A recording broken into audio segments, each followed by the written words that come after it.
Hello.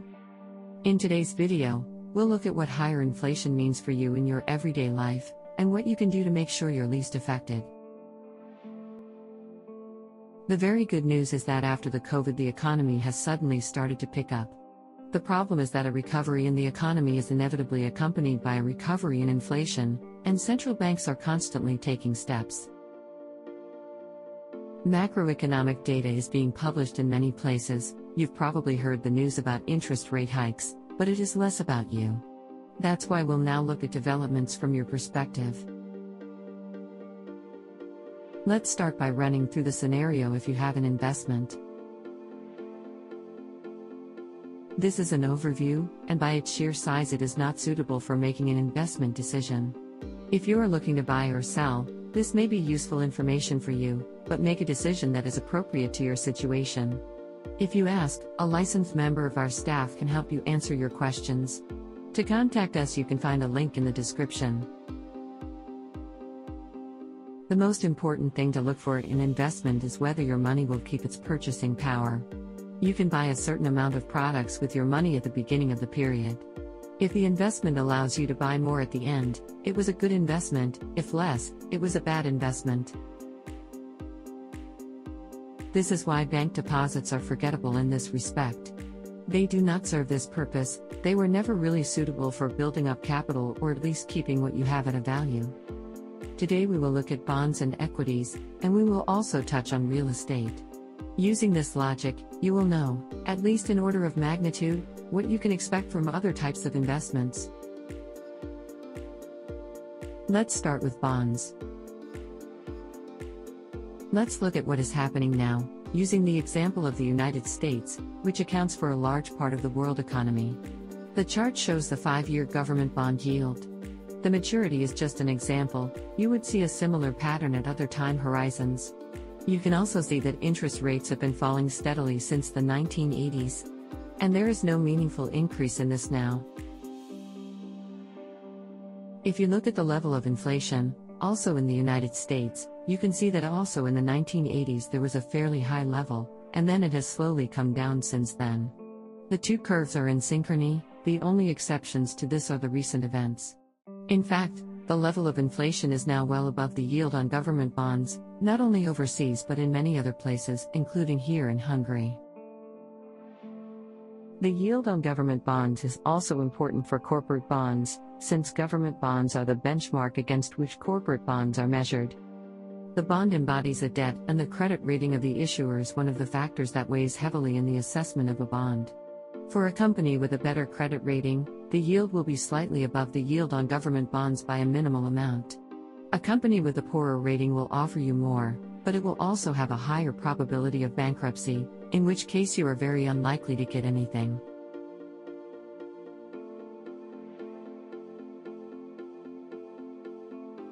What is the problem with bonds now? For decades, bonds have been the preferred instrument for moderate risk-taking. The communication about them for at least the last 30 years has been that if you want to get a return, either through the price or through periodic interest payments, that is above inflation, but you don't want to take the risk that you take with equities, then a corporate bond is an excellent choice for you. And that's been true for a very long time. That's why so many people invested in bonds. Whether it was corporate bonds or government bonds. But at current inflation levels, the much-touted basic thesis seems to be reversed, and in many cases, bonds are not so good in the current environment. As the current high inflation rate will be with us for a while, bonds issued in the past at a lower interest rate than this can lose in two directions. One way is that the few percent interest they pay will not catch up with the current level of inflation, so you will not get as much extra for your money as its purchasing power is eroded.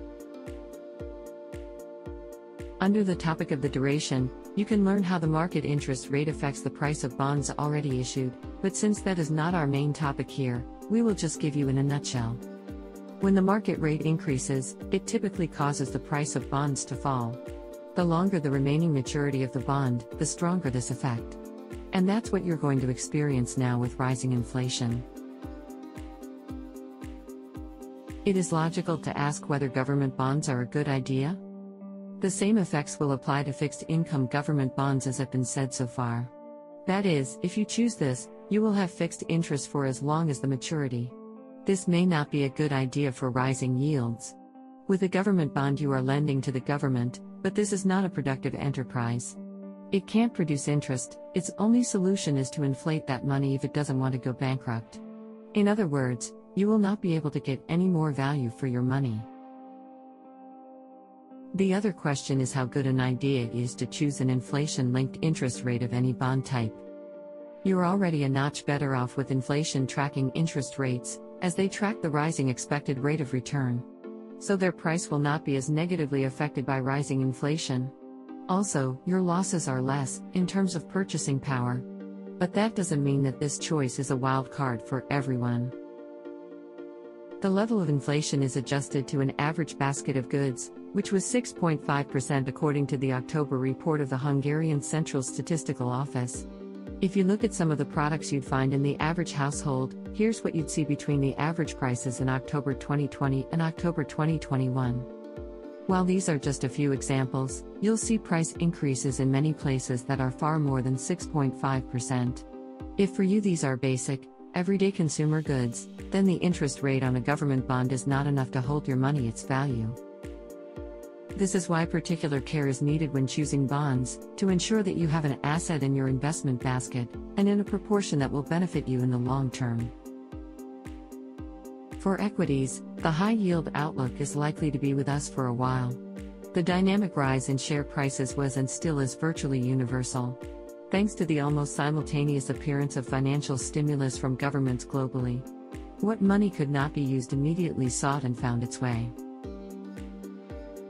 Far Eastern stocks and indices did not show the same dynamism you would have seen in any other stocks and indices because of the Chinese reshuffle.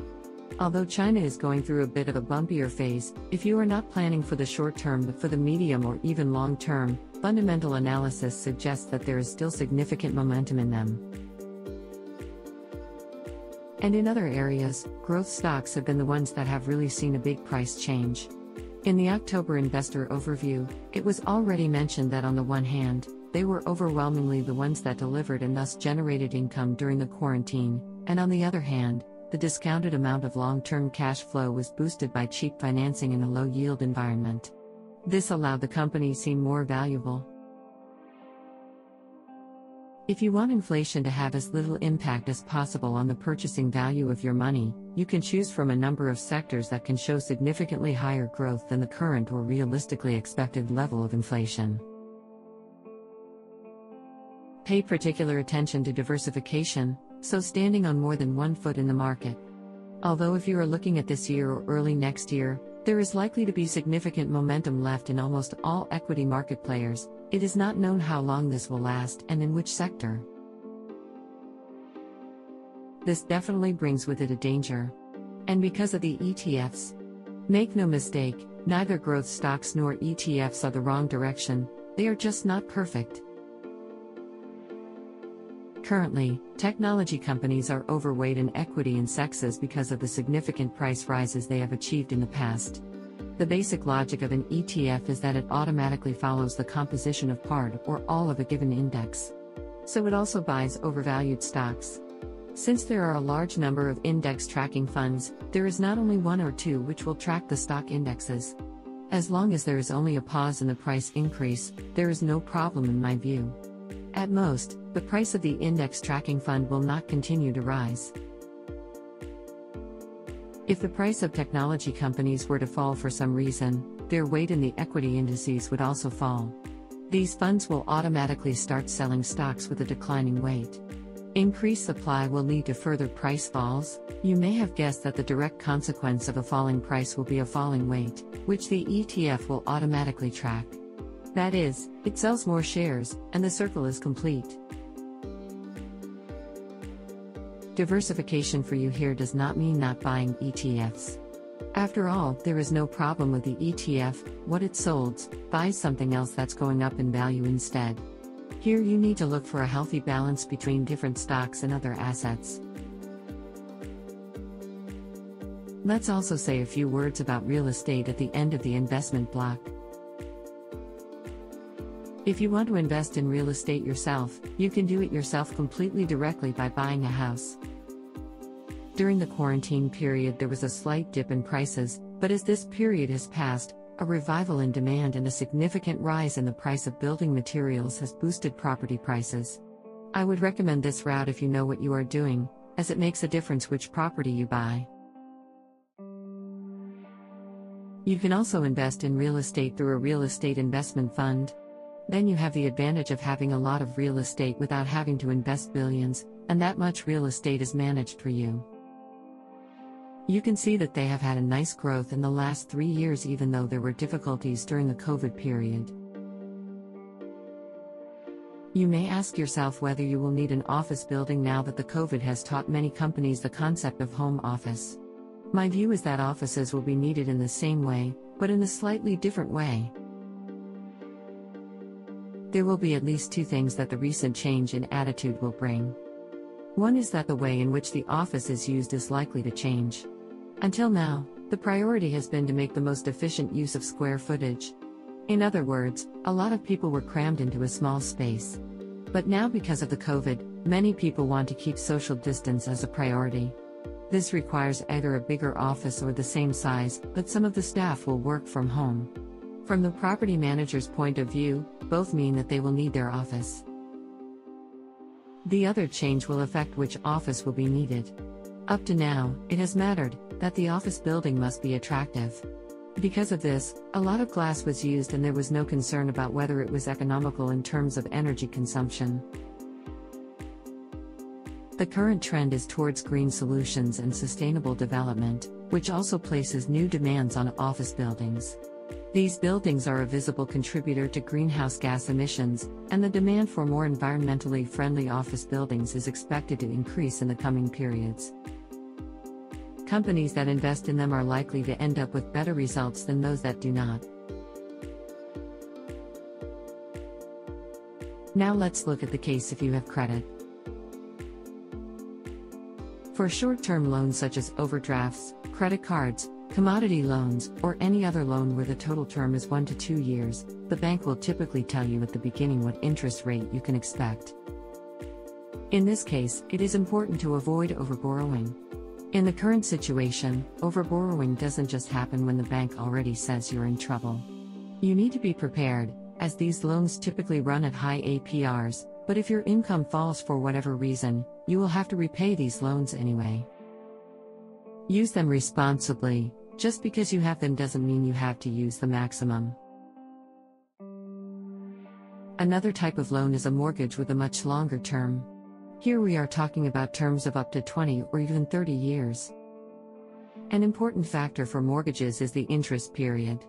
This is the period at the end of which the bank checks whether the reference rate of your loan has changed. It also sets the interest rate on your loan against the reference rate. In between the 2 repayment dates, the repayment of your loan is completely fixed, and on the repayment date the bank sets the new repayment depending on how the reference rate has changed. How often the bank does this depends on what you asked it to do at the start. Since you are now facing an interest rate rise, what you can do for yourself is to fix the interest period for a relatively long period. You can do this either by amending your contract or by refinancing your loan. The long period mentioned above is relative. You have to decide what long means for you. It could be, say, 10 years, or it could be the whole term. In many cases, it is not advisable to think about a shorter term. The reason is very simple. One of the central bank's tools to keep inflation in check is to change the base rate. We are now in a period that justifies cooling the economy, which, for example, the Hungarian central bank is doing by raising interest rates in several stages. How long will it raise it? As long as it has to. And with it, the reference rate for loans will also change. This is the BUBOR. It is the reference interest rate for Hungarian foreign loans, but you can find examples of this phenomenon in other currencies as well. Look at the graph and you can see that the interest rate on loans follows the current state of the economy just like anything else. If you think back to 2007, you can see that the base rate was much higher than it is now, and so was the benchmark interest rate on loans. After the credit crisis of 2008, there was a need to stimulate the economy, so the base rate fell to historic lows. This created an opportunity for a rebound by allowing cheap borrowing. But now the economy has stalled under external pressure and needs to cool down before it dangerously overspins. Analysts say the next 6 to 8 months are definitely needed for the buying fever to subside, so high inflation is almost certain to be with us until next year or so. Even after that, things will not settle overnight, so the central banks could maintain interest rates at a higher level than now for years. To make it easier to visualize and thus to understand, let's assume a case where the base rate rises to the same level as it did in 2007. If you have asked for a short interest period, the rapid rise in the benchmark rate will be followed relatively quickly by your loan, and thus your repayments will also rise. You will then find yourself in a situation similar to the one you faced with foreign currency borrowers at the time. There and then, the increase in repayments was caused by the high exchange rate, and in the current situation, higher interest rates are expected to push up repayments. In a longer interest rate period, you will be locked in at your current relatively low level for decades. The fact is that the bank will charge you a few tenths of a % premium for the security, but you will be fortunate to miss out on any bigger increase. To sum up, the current economic situation was last seen roughly 40 years ago, so in general you cannot rely on own experience. That is why you need to be even more proactive in order to manage your own finances more effectively.